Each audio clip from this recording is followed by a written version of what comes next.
Olá, aluna! Olá, aluno! Como vocês estão? Espero que vocês estejam bem. Sejam bem-vindos a mais uma aula do nosso curso de Análise e Levantamento de Requisitos de Software, trazendo a vocês, neste novo ano que se inicia, 2024. Feliz ano novo a você, que seja um ano de muito crescimento, de muitas conquistas, muito estudo e muito aprendizado. Temos uma nova aula e um novo módulo sendo aberto também, e vamos falar um pouco a respeito sobre as ferramentas que auxiliam os analistas de requisitos. Então, nós vamos falar aqui um pouquinho das ferramentas que são mais utilizadas, ferramentas que são mais fáceis de ser encontradas no mercado, ferramentas que são mais fáceis de ser manipuladas. E é claro, assim como com certeza vocês sabem, além de todas as ferramentas que forem mostradas aqui, existirão mil e uma outras possibilidades, caso necessário também, tá bom?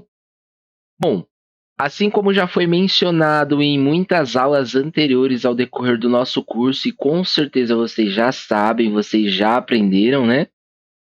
Uma das prioridades, das premissas que um analista de requisitos possui é em relação à documentação. Então, dentro da área de análise de requisitos, nós temos a obrigatoriedade de utilizar ferramentas relacionadas a documentações, né? A arquivos textuais, a PDFs e etc. Então, aqui dos mais utilizados atualmente em mercado, em empresas, independente de pequena, média ou grande, nós temos o Word e também temos o Google Docs, tá? São utilizados para escrever os requisitos mais detalhados, apresentar uma indentação, né? Uma formatação mais bacana, né? Mais profissional, por bem dizer. Muitos adotam o padrão ABNT, que inclusive vocês com certeza utilizaram lá na época de escola. Talvez nem se recordem, mas ainda é utilizado isso atualmente. Nós temos também o Markdown, que é uma opção mais leve para documentar requisitos e permite uma formatação mais simples. Ele não é tão completo quanto o Word, por exemplo, mas é algo que nós temos a possibilidade de utilizar caso não tenhamos um Word, não tenhamos uma licença nem nada do tipo. Claro que aí vai existir mil uma outra opções, né? Você pode usar um bloco de notas no dia a dia para mapear os requisitos, entender as necessidades, as dores de uma forma mais macro, como se fosse um papel de pão, né? Você fazer rascunhos. Pode utilizar outros programas que muitas vezes é utilizado, muitas vezes não, né? Eles são utilizados para desenvolvimento de software, né? Poderia ser o Notepad Plus ou o Notepad++, poderia ser o Sublime, poderia ser o próprio Visual Code.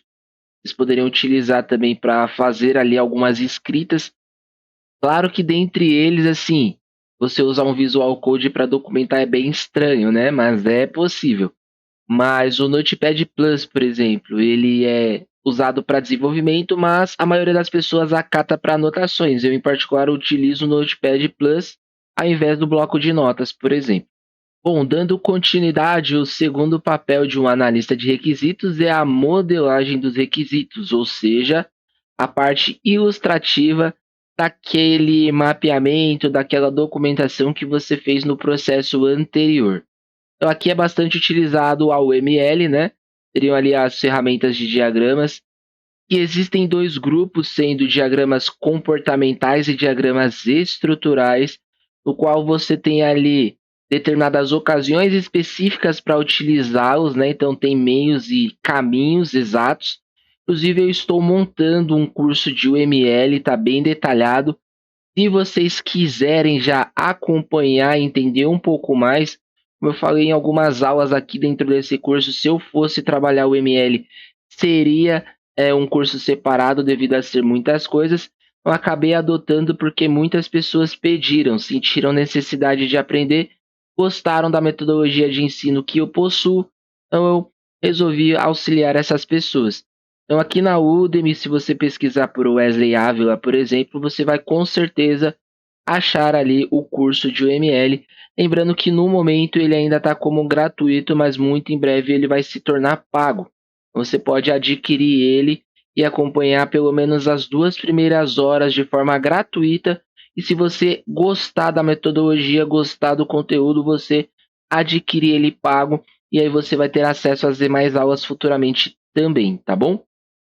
Beleza, as ferramentas de UML aqui seriam um papel na modelagem. Nós também teremos os modelos BPMN, tá? Também vai ser abordado nesse curso que eu estou mencionando.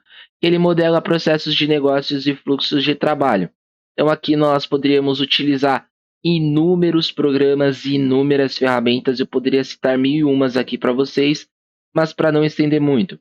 Poderia ser o Visage, poderia ser o Drywall, poderia ser o Lucidchat, poderia ser o Visio, poderia ser entre outras séries e variedades, tá bom? Agora, o terceiro ponto, a terceira etapa de um analista de requisitos é o quê? É a gestão dos requisitos, ou seja, você documentou e você desenhou, você ilustrou, mas como você vai fazer a gestão? Como você vai fazer o controle?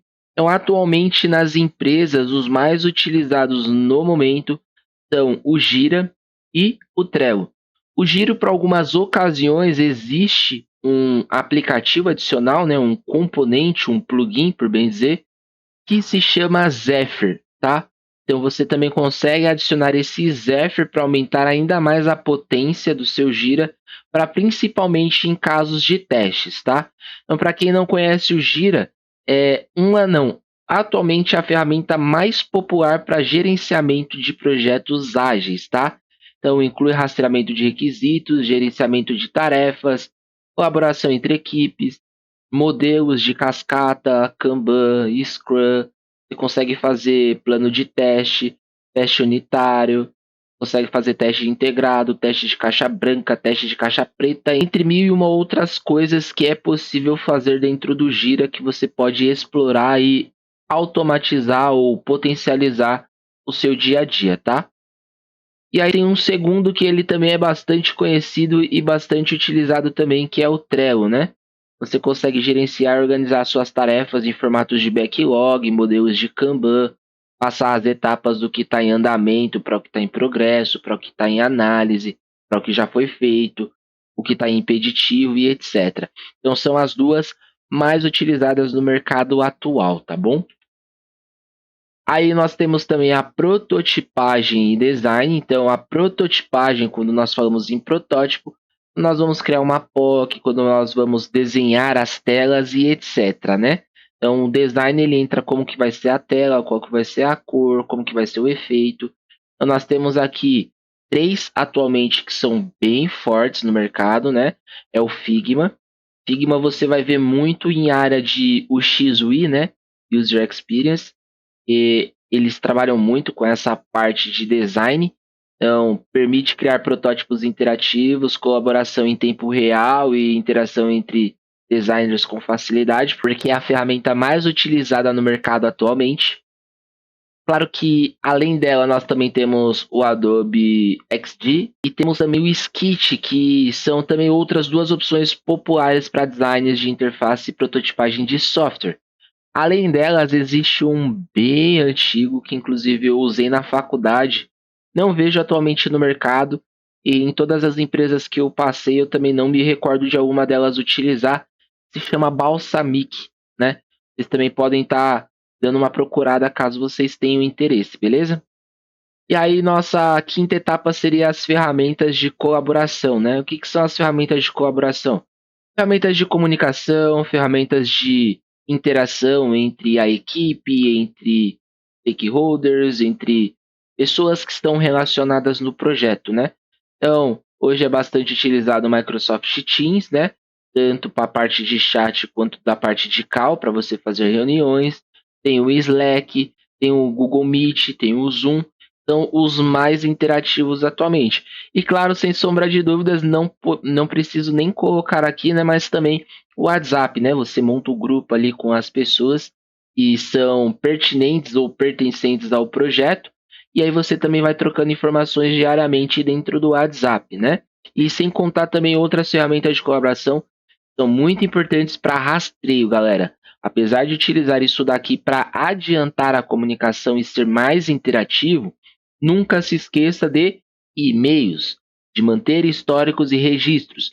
Putz, eu fiz uma reunião, uma call, independente se foi no Teams, no Slack, no Zoom, no Google Meet, cara, monta uma ata de reunião, coloca as pessoas que foram participantes daquela reunião, seja equipe interna, seja equipe externa, seja stakeholders, diretores, enfim, coloquem todos os participantes e coloquem principalmente a pauta, né? Uma ata de reunião. Qual que era o objetivo, o que foi falado, quais que foram as soluções, tomadas de decisões, o que ficou pendente de cada pessoa, quais as datas dessas pendências e dispara para todos eles que estavam na reunião e os que talvez não puderam participar da reunião e mantenha o histórico, galera. Não adianta nada você ter adiantado muita coisa por comunicação, por videoconferência, videochamada e etc. Mas você não tem histórico, muitas vezes você precisa, tá? Às vezes acontece um pepino lá na área comercial, o valor aumenta, o cliente rejeita e ninguém entende o porquê, mas talvez seja porque em alguma reunião o cliente ele tenha batido o martelo que ele cria uma funcionalidade, talvez ele nem tenha lembrado que ele pediu essa funcionalidade e ele está olhando ali o escopo antigo do projeto, que era um valor X, mas agora atualmente está num valor Y, por exemplo. Então, e-mails são muito importantes para manter o histórico, o registro, o rastreio de tudo que está sendo feito, beleza? Bom, a sexta etapa do analista de requisitos, ferramentas de análise e mineração de dados. Aqui, quando nós falamos de análise e mineração de dados, é para nós fazermos filtragens em relação a dados, né? Então, nós temos o Excel e temos o Google Sheets, que é uma espécie de planilha online também. São bem utilizados para análise iniciais de dados e organização de informações. Então, você consegue fazer uma tabela dinâmica, fazer determinadas filtragens, criar dashboards e etc. Mas o que atualmente está pegando é o que?